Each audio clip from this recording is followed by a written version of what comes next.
这个女人居然不待在安全的吊篮里，反而在万米高空的绳子上攀爬。突然，她一脚踩空，差点掉了下去。可就算是这样，女人还是没有放弃。她看了看自己鲜血淋漓的手指，咬紧牙关向上一窜，直接爬上了更危险的绳梯。绳梯晃来晃去，女人摇摇欲坠。在这个高度，任何微小的失误都有可能从绳上掉落，摔得粉身碎骨。不知爬了多久，女人终于爬上热气球边缘，但更危险的还在后面。在这个高度，空气中的水分凝结成冰霜，一层又一层的覆盖在热气球表面，就连固定用的绳子也全都被冻成冰棍。没一会儿，她的手就被严重冻伤，只能用手腕借力，艰难地向上攀爬。她伸出手想抓住右边的绳索，然而距离不够，女人手上一滑，半个身子直接悬空，差点就这么掉下去。高空缺氧，女人头下脚上，眼神逐渐迷离。她太累了，觉得就这样挂在天上也不错。但很快，她抬起头，看到吊篮里的同伴，脑子立刻变得清醒。现在还不到放弃的时候。于是，女人稳住心神，她挣扎着抓住眼前的绳索，忍住指尖传来的剧痛，双手交替，慢慢地把身体拉了回去。怕重蹈覆辙，女人把绳子绑在腰间，用牙咬着收紧，然后冒着零下50度的低温，奋不顾身地继续往上爬。万米高空，景色美得摄人心魄。原本庞大的热气球，此刻却像一个渺小又脆弱的泡泡，仿佛随时都有可能破碎和坠落。场面虽然震撼，但女人却不敢多看一眼。热气球还在上升，如果再不打开阀门将热气排出，那么她和同伴将会一直往上飞，直接飞上天。不知爬了多久，女人终于爬到热气球顶端，头发和脸上结起白霜，冻得皮肤生疼。可生死攸关，容不得有多余动作。她一口气爬到阀门处，试着用手打开，然而敲了半天，阀门却纹丝不动。女人稍作犹豫，尽量让自己不往下看，然后慢慢直起身子，颤颤巍巍地站了起来。在湿滑的热气球顶部，只要有哪怕一点点风，她都会被吹下去，死无葬身之地。女人鼓起勇气，用脚拼命地踹着阀门，一下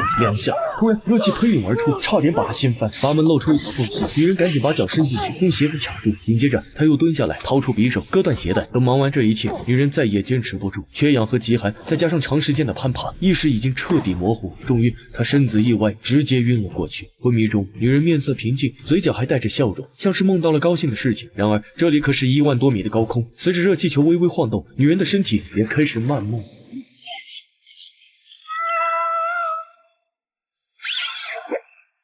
不知过了多久，女人从昏迷中醒来，眼前的景象吓得她差点又晕过去。她连忙抓住绳子，剧烈的喘息，脚下是茫茫云海。女人寻思着如何回到吊篮里，但她根本来不及思考，因为绳子正在结冰，变得越来越滑。无论怎么用力，身体却一直在下坠。她试着向同伴求救，可男人蜷缩在篮子里，一声也不吭。女人绝望了，她只能冒着风险，用脚缠住绳子，让身体不再往下掉。然后她用尽全力，拼命地摆动起双腿，就这么吊在空中，前后晃悠起来。绳子发出令人牙酸的嘎吱声。女人深吸一口气，使劲蹲在篮子上，身体向后远远地荡开，借着惯性，终于够到了吊篮边缘。但是她现在还没有脱离危险，刚才的动作已经耗费掉全部的体力，在空旷的天上想独自爬进吊篮，丝毫不是一件易事。女人挣扎着，用手臂死死勾住绳索。吊篮里，同伴蜷缩在角落，生死不知，这让她很着急。于是女人豁出去了，一鼓作气，狠狠地把自己摔进吊篮，死里逃生。女人来不及高兴，赶紧爬到同伴跟前，呼唤着他的名字。可是男人双眼紧闭，无论怎样摇晃都没有任何反应。没曾想，就在女人以为他已经缺氧死掉时，男人突然浑身颤抖，竟迷迷糊糊地睁开了眼睛。女人喜极而泣，眼泪止不住地涌出眼眶。她兴奋地解释说，肯定是高度下降，氧气变得浓郁了，男人才能奇迹般的死而复生。男人醒来之后，便马上去查看气象仪器的读数，看他没有大碍，女人这才松了一口气，浑身瘫软地倒在篮子里，手上传来钻心的剧痛。看到女人的手受伤，男人急忙找出一壶酒，舀开盖子为她消毒，酒液沾到手上，疼的女人倒吸一口凉气。可她的心里却早就乐开了花，因为从没有人能飞这么高。现在排泄阀已经打开，只用等高度下降，他们就能带着珍贵的气象数据成功返航。然而就在女人以为安全的时候，意外又发生了。她眼前的雪花越飘越慢，